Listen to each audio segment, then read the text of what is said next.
Hey, I'm Bea. Welcome to Case by Case Divorce. In today's video, we're going to cover how to document everything for divorce like a boss. So, if you've been in the divorce world for a while or you're new to it, you probably heard over and over, document everything, keep notes of everything. But what and how and why?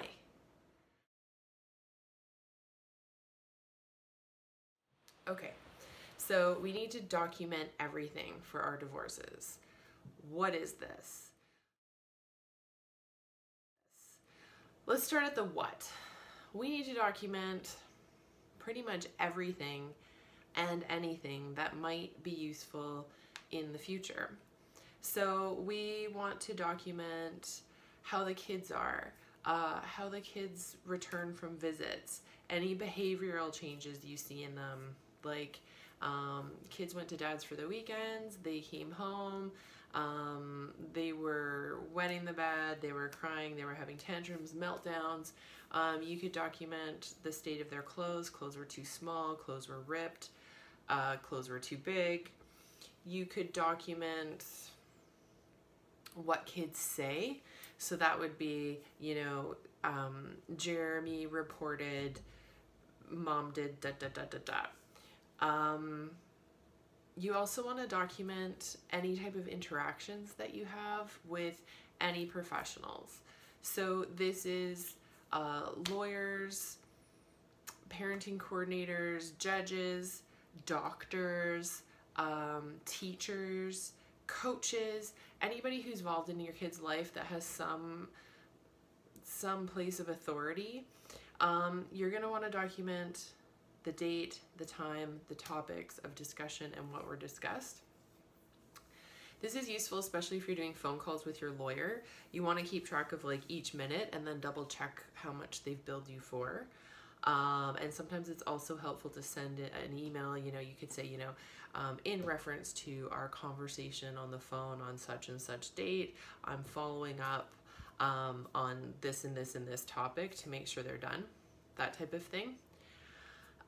We also want to document what happened and whatever outcome there was. So if there was a doctor visit, let's say Jimmy comes down with strep throat, you take Jimmy to the doctor, Jimmy gets a swab done, but the doctor's pretty sure it's strep throat, so you start on antibiotics right away. You just make a quick note of that.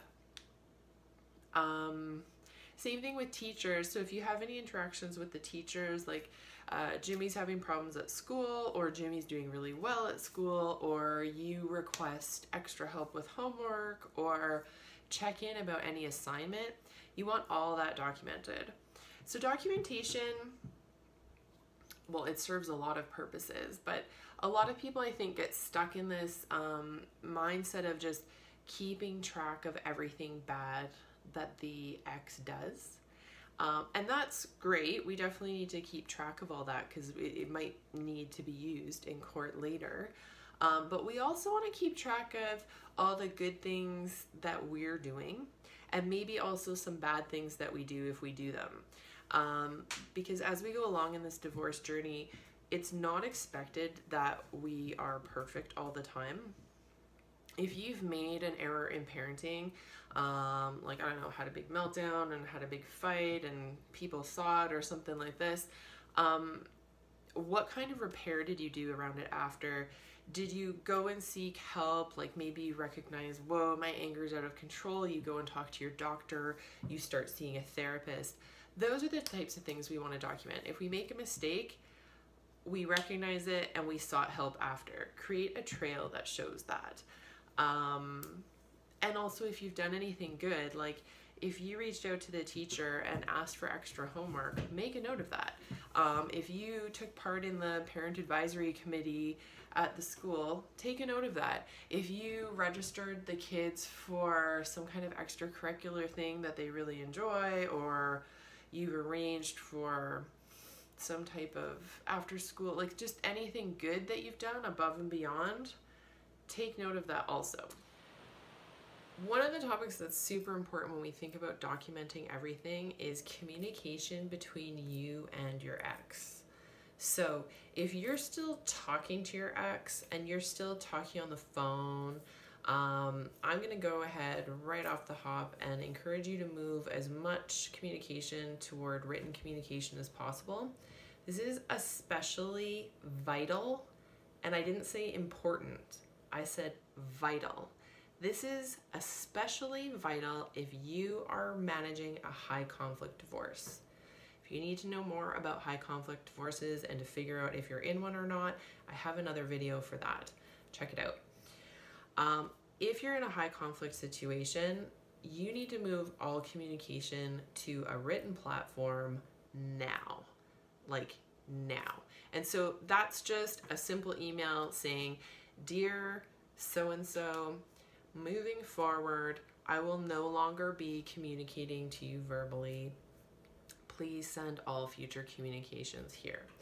I know lots of people text back and forth. There's an immediacy that can happen there in terms of response times that's really unhelpful and can be harmful in divorce situations. The goal here is to create as much time and separation between communications as possible. I'm not talking like wait weeks to respond to some simple thing, but just stop this pop, pop, pop, pop back and forth of texting. You want to give yourself time to be very clear about your responses and to clear any emotional triggering that's happening. Okay, the worst thing you can do in a divorce situation, or actually any relational situation, is to respond to somebody when you are activated emotionally. So if you're afraid, if you're angry, if you're sad, if you're outraged, if you're any of those things, basically, if anything's feeling tight or constricted or fiery, don't send any communication now, okay? So we're slowing it down and we're moving it to all written communication. And then it's just a simple matter of never deleting anything and backing things up. There's lots of people who recommend printing off every email. I think that's insane. You're not going to need them all. But you do need to keep them all. And this is where the monthly summary comes into play, and I'm going to explain that in a bit. You've got all these emails back and forth, back and forth. A monthly summary that just says, you know, we were arguing about this all month and came to this conclusion, or didn't, or whatever. A one-liner. Now you know, and if you ever need to reference it, you can find that that's the month you did that and then go through those emails. If you are still dialoguing with your ex verbally, in person, or over the phone, take notes of all of those. Okay, so phone call on this date, even at the time, make sure you include the year. We talked about this and this was decided. That's all you need to do. You just need to have some reference point. That will come into play if you're writing affidavits so that you can be very precise and exact about what happened. It's so much more impactful for your case to be able to say, on April 12th, 2020, we discussed this and we came to this agreement, rather than, well, we talked about it sometime in the spring, right? You sound so much more authoritative, and that's what we want. So document all that. But again, you can skip all of that hassle just by keeping everything in writing. You're also going to keep a lot more control that way and move towards getting the emotions out of the scenario, which is the ultimate goal. And this is probably the most important part of this video. No matter what you do in terms of documenting things, this is the major take-home thing I want everybody to know, because it's going to save so much time and money and heartache. Make all of your documentation easily searchable. To me, this means digital. If you have some other way of doing this on paper that it's easily searchable, great, do it. So this can be, take notes on your phone. I prefer an email method. I created my own email address, like a separate email address just for this. And once a day, I send myself an email at my other email address about what happened. because it's now all held on an email platform, it's so easy for me to search, right? If I want to find something about that bad day when that thing happened around baseball, I can just type in baseball and I'm going to see all the emails I've ever written that have that word, and I can really easily find what I'm looking for. If you've written notes down on paper and you need to find, you know, that thing that happened last summer at the cabin, you're reading through all of last summer's notes until you find that information. And typically, if we're keeping notes about a divorce, this isn't a nice story. It's not nice, calm, neutral, relaxing reading. It's triggering, it's traumatizing, it's painful, and it's also just a ton of work. So, the main important point, when we are documenting, keep it digital. Make it easy to search. And also, make sure the date, including the year, are included.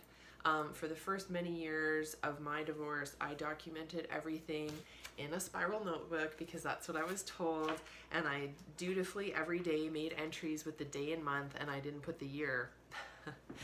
So 3 years down the road, when it was time to write affidavits and go through all of this information, it was a mess to figure out which book was what year and to get it all straight. I wasted dozens of hours. It was really sad. So I don't want anyone else to have that experience. Just keep it digital. If you don't like my email idea, set up a spreadsheet. Set up a blog. I don't care how you do it. Keep it digital and keep it easily searchable. I really, really recommend taking notes and documenting daily, monthly, and yearly. I'll explain. Daily is just daily notes. Here's what happened. Some days there might not be anything.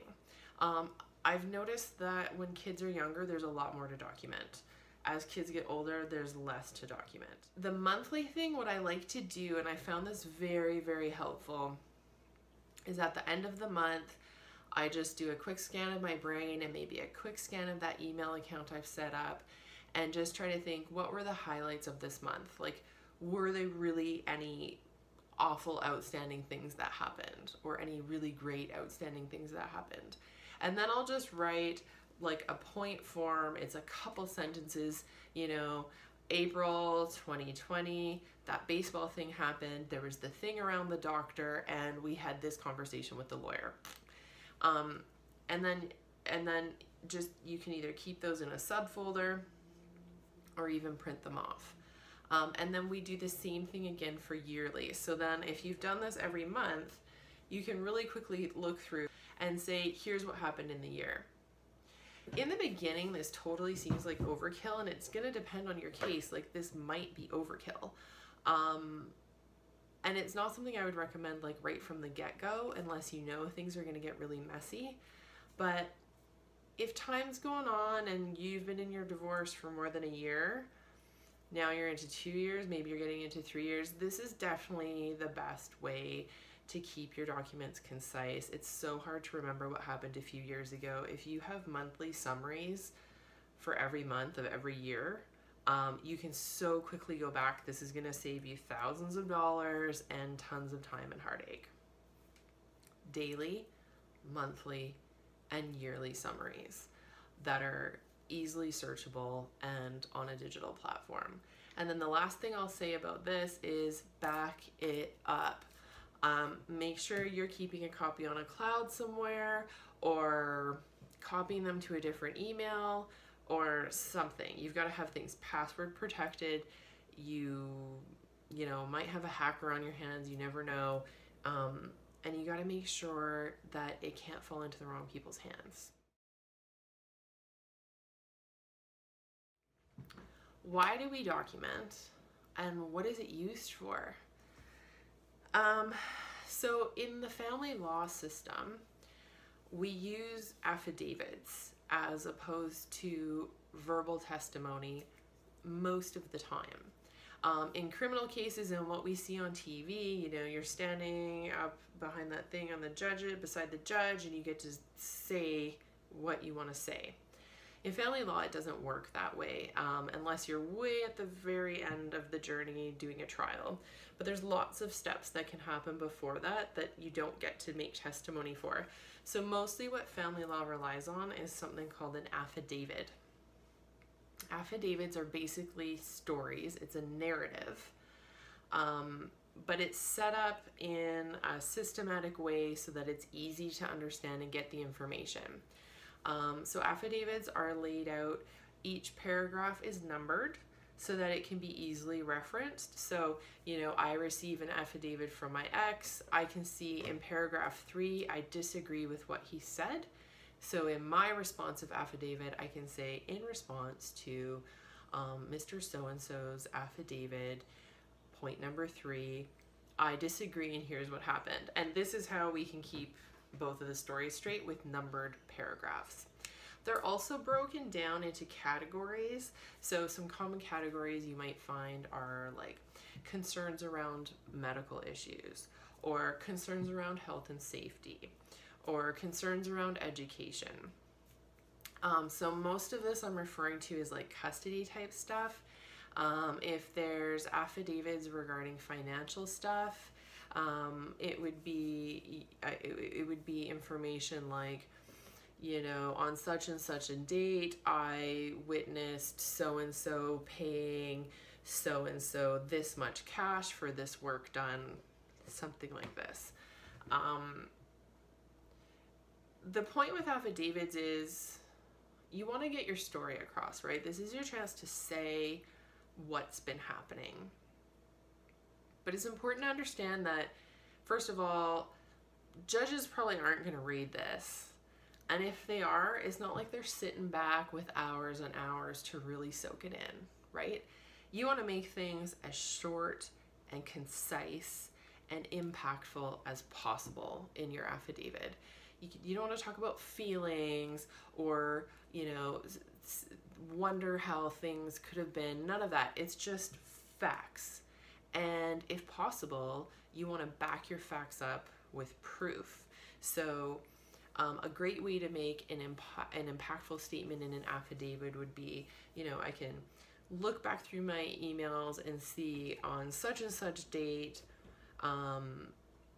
the ex took the kids to the doctor and this bad thing happened. And then I've since called the doctor and gotten the medical records from that, and here is the proof that that happened. So I'm not saying it was terrible for the kids and they got hurt and they were scared, or I feel really angry. I'm not saying any of that. It's like they went to the doctor, this happened, here's the document that shows it. Or they were going to this school, they repeatedly had problems, here's the emails between me and the teacher showing this. You never know what you're gonna need. And it's really great when something pops up and you've got the proof. It just feels, it's like, yes, this happened, I know it happened, and I know where the proof is. It's such a good feeling. That being said, you know, we want to try to keep documents of everything. We've got to be really thorough if we're going to be successful. But we also don't want this to take over our lives, right? I personally recognize that it's difficult to move on to a more healthy balance of life when I am engaging in daily note-taking about this bad stuff that's happening, right? So there's kind of this balance. It's like I don't want to spend too much of my day wallowing around in this awfulness. But as a responsible adult trying to navigate this situation, I need to cover this base. So I would encourage you to come up with a very simple, easy system that you can use regularly, daily, even routinely would be the best word, that you can use routinely. That's easy and simple for you and that doesn't hurt your heart too much, right? And I know that's a fine line, and this is just kind of the rope we're walking on as people living through divorce. So I hope this video was helpful.